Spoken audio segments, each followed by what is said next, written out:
Ներդրումներ կապի մեջ, աճ կայունության մեջ։ Այս խորագրի ներքո Թբիլիսիում ընթանում է Մետաքսի ճանապարհի 5-րդ հոբելյանական համաժողովը։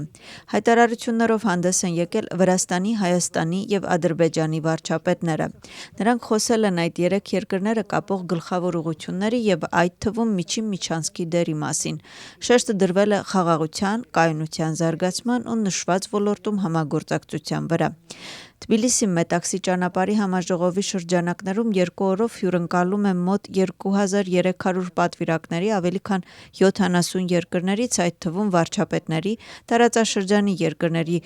փոխվարչապետների, տարածաշրջանից դուրս երկրների ոլորտային նախարարների, առաջատար համաշխարհային ընկերությունների, միջազգային փորձագետների, Վրաստանում հավատարմագրված դիվանագիտական կորպուսի եւ միջազգային կազմակերպությունների ներկայացուցիչներ։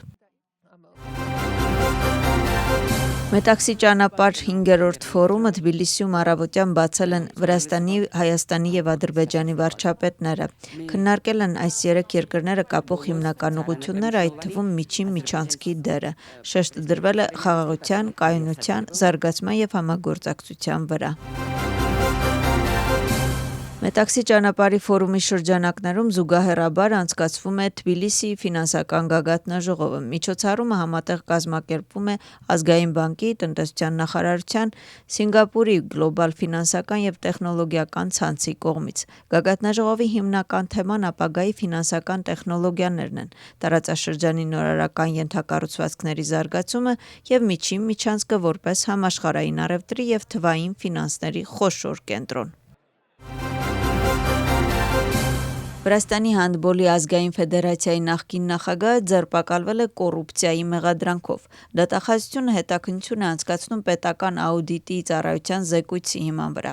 Քննությամբ պարզվել է, որ ձերբակալվածը չարաշահել է իր պաշտոնական դիրքը եւ 2019-ից 2021 թվականներին օգտագործելով իր մոտ գտնվող ֆեդերացիային պատկանող այցեքարտերը տարբեր բանկոմատների միջոցով բանկային հաշիվներից հանել է գումարը եւ անօրինական կերպով յուրացրել Վրաստանի հանդբոլի ազգային ֆեդերացիային պատկանող 464 496 լարի, ինչը պատճառել է մեծ չափի նյութական վնաս։ Ձերբակալվածի մեղադրանք է առաջադրվել Վրաստանի քրեական օրենսգրքի 182-րդ հոդվածի 2-րդ մասի D եւ 3-րդ մասի B ենթակետերով, ինչը նախատեսում է 7-ից 11 տարի ազատազրկում։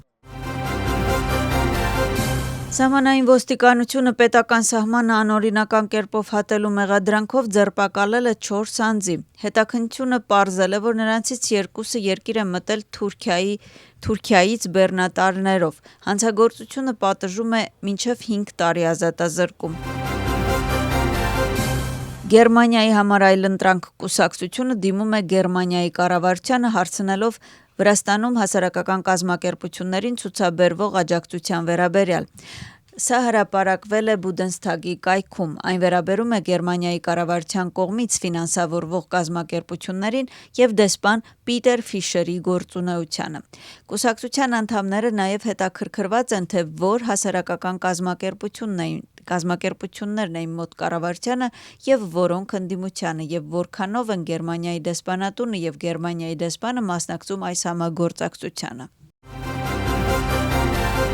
Դիվանագետների առաքելությունը պատերի փոխարեն կամուրջներ կառուցելն է։ Պարզվեց, որ ոմանք կարողանում են եւ այն անել եւ այն, այսինքն վրաց ժողովրդի համար պատ կառուցել, իսկ ահաբեկիչների եւ բռնարարների համար կամուրջ։ Գրում է Շալվա Պապուաշվիլին սոցիալական ցանցում։ Երեկ մենք իմացանք, որ կառավարությունը տապալելու փորձից մի քանի օր առաջ Եվրամիության դեսպանը աջակցության նամակ է գրել բանդում գտնվող անցյալ տարվա ընտրություններից հետո բռնության կազմակերպիչներից մեկին՝ Զվիատ Ցեցխլաձեին։ Տեսանյութը, որը նույնպես հրապարակվել է, քրեական գործի մաս է կազմել, հստակ ցույց է տալիս, որ Ցեցխլաձեն, որի հետ, ինչպես պարզվեց Եվրամիության դեսպանը նամակագրություն ունի, սառնասրտորեն փողոցային պատերազմ է պլանավորում։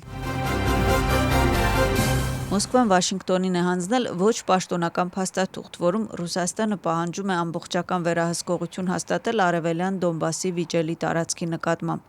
Reuters-ը հրապարակել է բացառիկ տեղեկատվություն, պնդելով, որ ԱՄՆ-ի մասնավոր հաղորդագրությամբ ուղարկված պահանջը մերժում է ԱՄՆ-ի նախագահի առաջարկը սառեցնել հակամարտությունը գոյություն ունեցող առաջնագծի երկայնքով։ Սրա հետ մեկտեղ լրատվամիջոցների հաղորդագրությունների համաձայն հենց Մոսկվայի կոշտ դիրքորոշումը ու կրակի անհապաղ դադարեցումից հրաժարվելն են այս պատճառները, որ Թրամփի և Պուտինի միջև հանդիպումը մոտ ապագայում այլևս չի նախատեսվում։